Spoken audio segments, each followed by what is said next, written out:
60 and 61 on the homework, the best thing to do is try to draw some Venn diagrams and see if you can prove this or disprove this to yourself.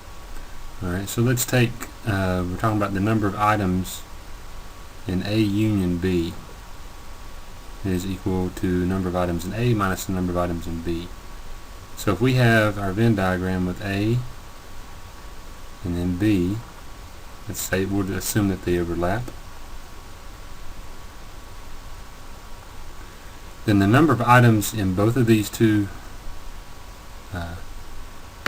circles is going to be however many items are in A minus the number of items in B. And that's not going to be true, right? Actually, what you would expect is you would take, if anything, you would take a plus here, right? Alright, so the number of items in A plus the number of items in B might give you more representative of something that's asking what is the number of items in A and B put together. So that's where 61 is going. Alright, it says the same, it's asking the same thing. The number of items in A union B, right? These two problems are exactly identical as far as what they have on the left hand side. Now 61 sounds more true, right? Because it's the number of items in A plus the number of items in B. And now, remember, we're going to subtract, and this is that fundamental of the counting formula. We're going to subtract any items that are in here shaded in red, and we're going to subtract them because those are the things that show up in A and B, right? So we talked about some numbers. Let me throw some numbers in here.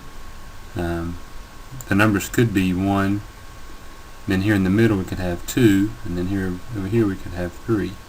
And in this case, the set A would be the numbers 1 and 2. Those are the things that are inside A, and then B is the numbers 2 and 3. Right, so this one has the number of items in A is 2. The number of items in B is 2. Right? But if you take the number of items in A, 2 plus 2, and you stop there, then you're saying the number of things in A and B put together is 4, and that's not right because they share the number 2. So we have to subtract how many things are inside their overlap. Right, and that's how we get that this is equal. This would, in this case, would be equal to 3 for this hypothetical example, and it is true because there's 1, 2, 3 things inside A and B put together. Alright, so therefore, just kind of recapping, 60 is false, and 61 should be true.